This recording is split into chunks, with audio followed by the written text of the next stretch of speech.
Yeah, welcome to my YouTube channel. No, seriously.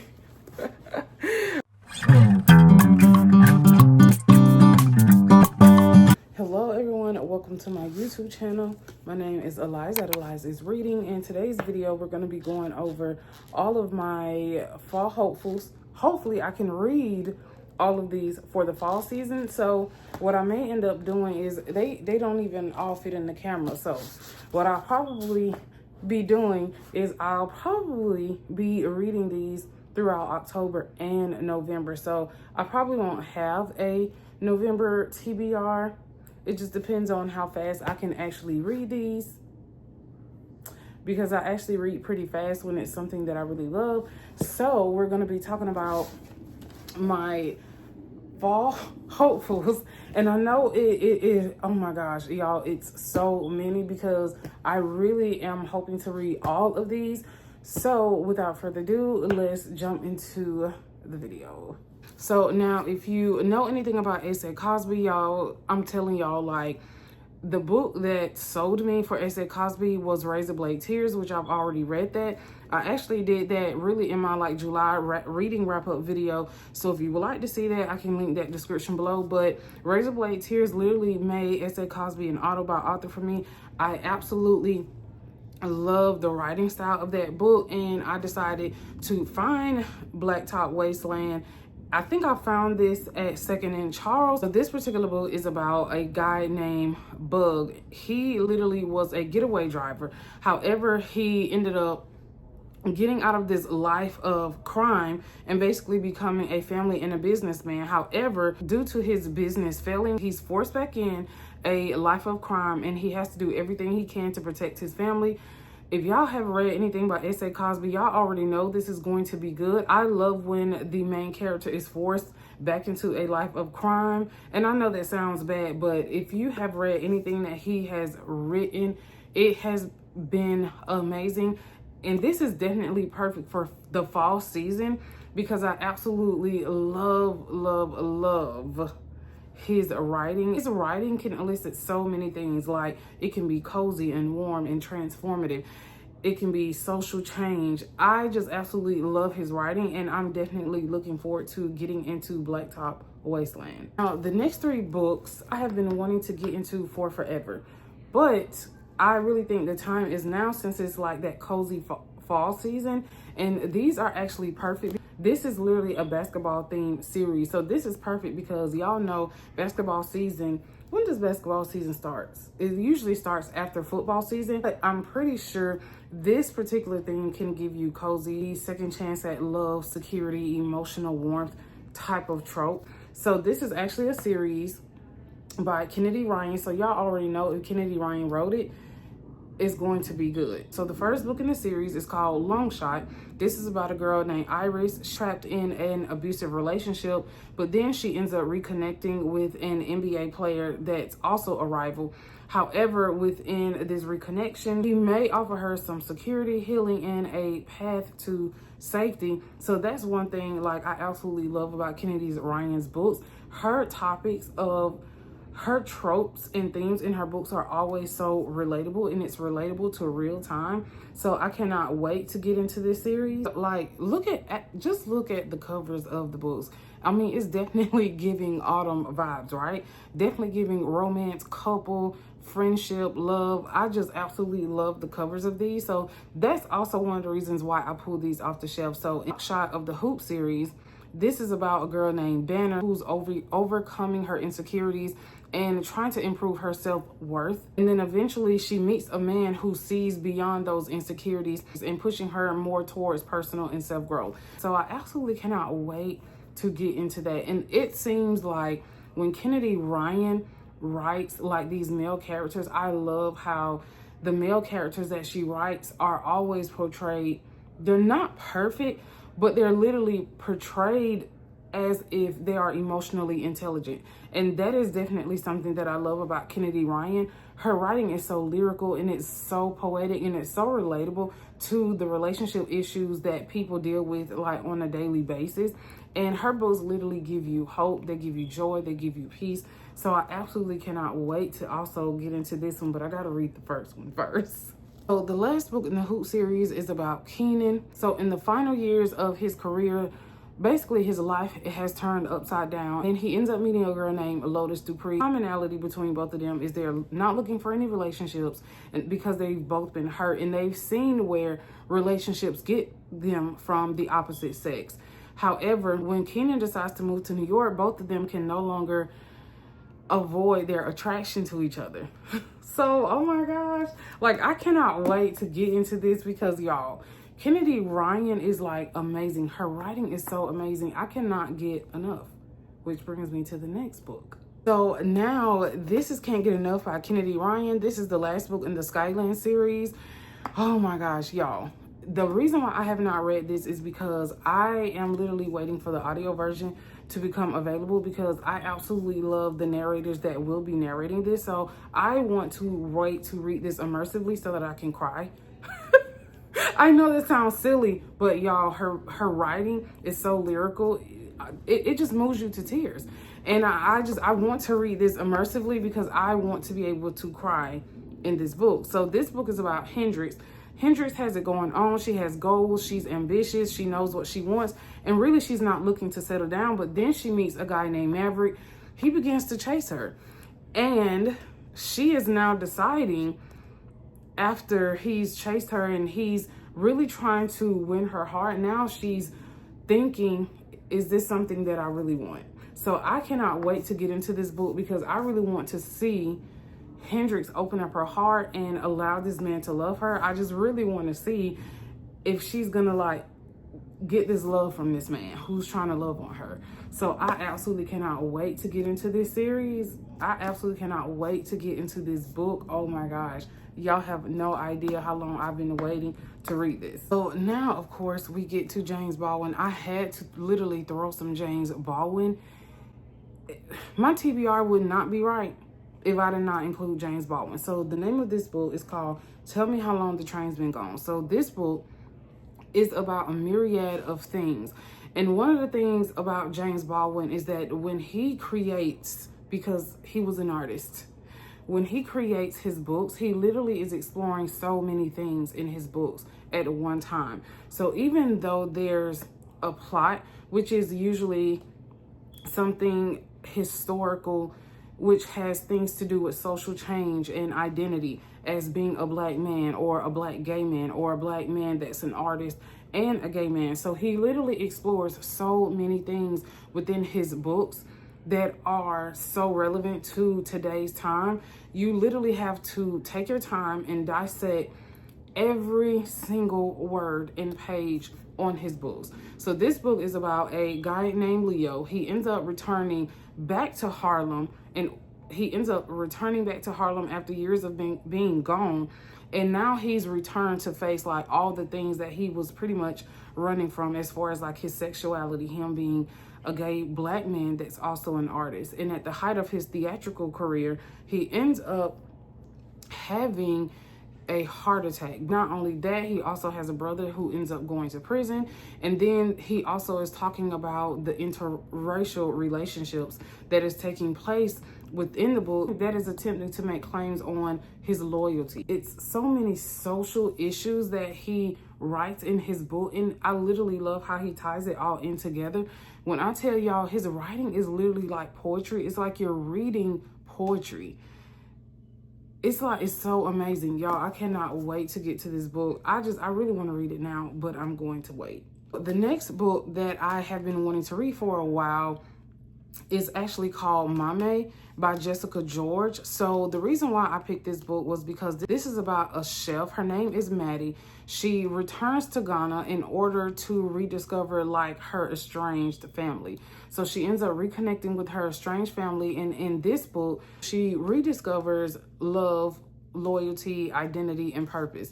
So I absolutely can't wait to get into this book, and I'm hoping that this book provides some Ghanaian culture within it, because I love an African environment. I love that African atmosphere within books, and I just cannot wait to get into this book to see what it's all about. So the next book is called Black Cake by Charmaine Wilkerson, and I think this was actually her debut novel, and it is based on Caribbean culture. This book is about two estranged siblings identifying some hidden secrets after their mother's death. So when I tell y'all I love a good dysfunctional book about family and hidden secrets and generational mystery, I cannot wait to get into this because I'm literally wanting to see what mystical thing is literally going to be at the forefront of destroying like this family. I'm wondering if this secret is going to like bring the siblings together, or is it going to tear them apart?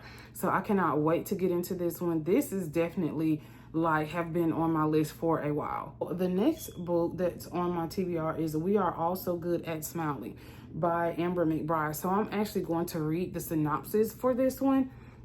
It says, Whimsy is back in the hospital for treatment of clinical depression. When she meets a boy named Fairy, she recognizes they both have magic in the marrow of their bones. After they are released, Fairy and his family move to the same neighborhood as Whimsy.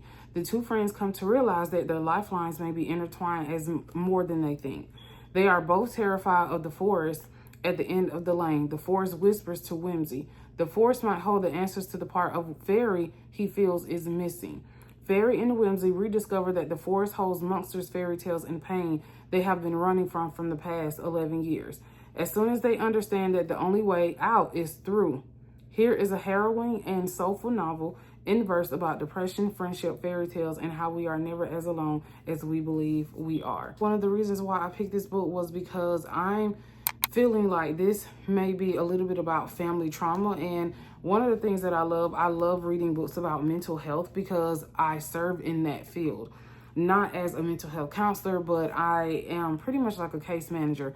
So I see like hidden family traumas within families. So I think that's one of the things that really connected me to this book. I really want to be able to identify and recognize if there has been like some family trauma. So the next book that I would love to read is called Blackbirds in the Sky by Brandy Colbert. So this book is actually based on true events of the 1921 Tulsa Race Massacre. And if anyone doesn't know what the Tulsa Race Massacre is, I challenge you to actually research it.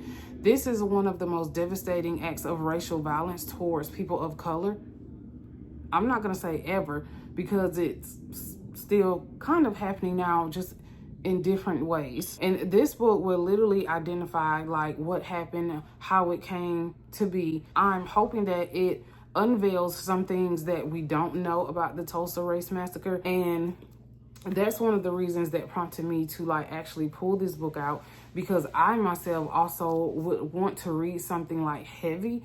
And I love heavy, even though it hurts and it's sad, but I cannot wait to get into this. So the next book is called Fledgling by Octavia E. Butler. And y'all, I think the first book that I read of hers was Kindred, which is classified as pretty much science fiction. So she was a Black author who wrote science fiction, and I fell in love with Kindred. So I actually have bought at least 2 more of her books.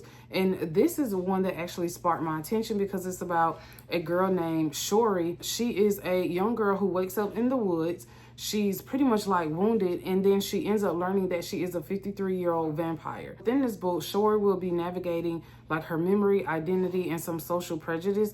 So I absolutely love how Octavia Butler is able to incorporate fiction and history that is also relevant to people of color at the same time. She is another author. Her writing is very different. So I think with Kindred, I literally had to immersively read that one because I started reading it on my own. But when I tell you, like, the narrators for her books are simply amazing. You can literally hear the seriousness and the emotion in their tone of voice that makes the book so much more. Like, I absolutely love the narrators that they usually choose for her books. So I cannot wait to get into this one. And this cover eats, y'all. So the next book is called The Beautiful Struggle by Ta-Nehisi Coates, which is actually a memoir. I've never read anything by Ta-Nehisi Coates before. I tried to read The Water Dancer. I absolutely did not like that. So I picked up his memoir, which is based on his actual life as he grows up in Baltimore. So in this book, he pretty much will identify like the issues that he went through as a child when it comes to like race, identity, community, discipline, growth, and exploring racial issues. So when it comes to memoirs, I've never really read a memoir. And I think the reason why I got this one, because it's literally like a novella. It's not even that long. And I'm not the type of person that I don't like to read about people's life. I just don't. But I mean, the pages of it is what attracted me to get it. And I'm like, it's really not that long, but I would love to read something of his literature that's non-fiction, because the Water Dancer, y'all, that was just not for me. So the next book is called When You Look Like Us by Pamela N. Harris. I mean, y'all, the cover, when I saw the cover, I immediately asked the cart. I'm like, I definitely want to read that. And then when I read the synopsis, I was like, oh my gosh, I know this is going to be good. So this is about I don't want to say girl, but this is pretty much about a girl named Jay. Her sister Nicole actually goes missing. And as you know, when it comes to people of color, it's pretty much overlooked. So her missing, with her sister missing, it really becomes overlooked. So she goes undercover to explore the truth of what happened. So while she's exploring the truth of what's happened, she's confronting her own courage. She's going to explore some dangerous issues and some secrets. And I love when the family seeks to investigate like their own family being missing. And that's one of the things that I also loved about Razorblade Tears, because it was literally like getting law enforcement involved did nothing. So the family had to take the law into their own hands in order to discover the truth. And I love family mysteries like this. So I'm just hoping that the truth is not going to be what I think it is. I already know this book is going to be sad. I can definitely tell the mood of this book is going to be sad, but I am looking forward to reading this, and I know it's going to be worth the read. So the next book that I'm hoping to read is called Bad Fat Black Girl by Cecily Bowen. And I just love the cover of this book. Y'all, look at this artwork. It's so beautiful. So this book is a memoir. So it's a collection of essays about her life and how she had to hustle.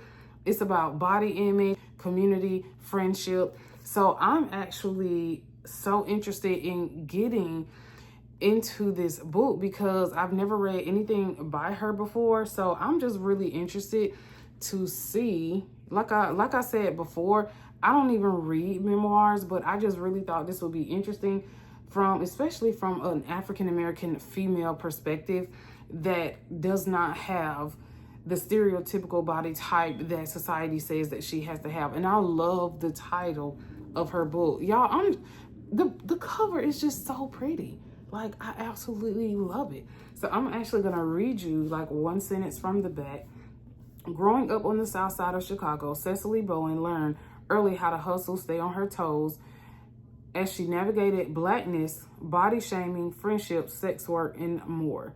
So if this memoir is good, y'all know I'm probably going to be looking for more of her books. So now, y'all, I was really, really excited about the premise on this because I literally thought this was so interesting. This is called Black Like Me by John Howard Griffin. So a white journalist darkens his skin color to pass as black in order to identify and undergo the social injustice that happens to people of color. He is seeking to expose the prejudices and the biases and all these challenges that African Americans have to endure in order to expose the system of racial prejudice. When I read that, I was like, oh my God. So I love a good undercover social experiment trope, especially when it comes to Black history. The era is the Jim Crow South. So when it comes to like that era, like I love reading Black history from that era. So I am literally excited to actually see if he's going to pass as Black and what is the social consequence of him trying to pass as Black, and if he really passes as Black, and if he has those same challenges he's faced being identified as a person of color. So y'all, I was literally taken by this because I never heard of this book before. Now, although John Howard Griffin, he is not Black, I definitely wanted to put this book in the stack because it deals with the identity of African Americans and him attempting to pass for African American. So I felt compelled to add this to my Black author TBR. So the next book is called And Don't Look Back by Rebecca Barrow. And this is actually a thriller, and I've been looking forward to reading this. I'm actually going to read you the synopsis. It says, Harlow and her mom, Cora, have always lived life on the run. She has no idea what they're running from. But in every place they stop, they create new names and stories, and they never stay for long. Then one night, while attempting to skip town, Cora dies in an accident, leaving Harlow with nothing but questions in a safety deposit box. When the key leads her to Cora's hometown, Crescent Ridge, Harlow realizes she has two choices: keep running or face down the mysterious threat that's been hanging over her for her whole life. So I definitely love hidden family secrets. I definitely love family generational mysteries. Like, I absolutely love it. So this, and then look at the cover. The cover is so pretty. Like, it's a thriller, but the cover just gives a beautiful, cozy thriller. That's just like literally what it gives. So now I am super excited about this because this gives me YA Blade vibes. So it's called Blood Moon by Brittany Lewis. So this is about a girl named Mirabella. She ends up having latent powers that is tied to blood moon magic. She must fight dark forces, and while she's also trying to reconcile her identity and try to figure out like who she really is. So y'all, look at the spread edges. I literally did not want to order this from Amazon, so I literally picked this up at Books A Million for regular price because I absolutely love it. It just literally reminds me of like Blade, like any African American author that comes out with like a book that puts me in the mindset of like a YA Blade or even like an adult Blade. 9 times out of 10, I'm going to get it.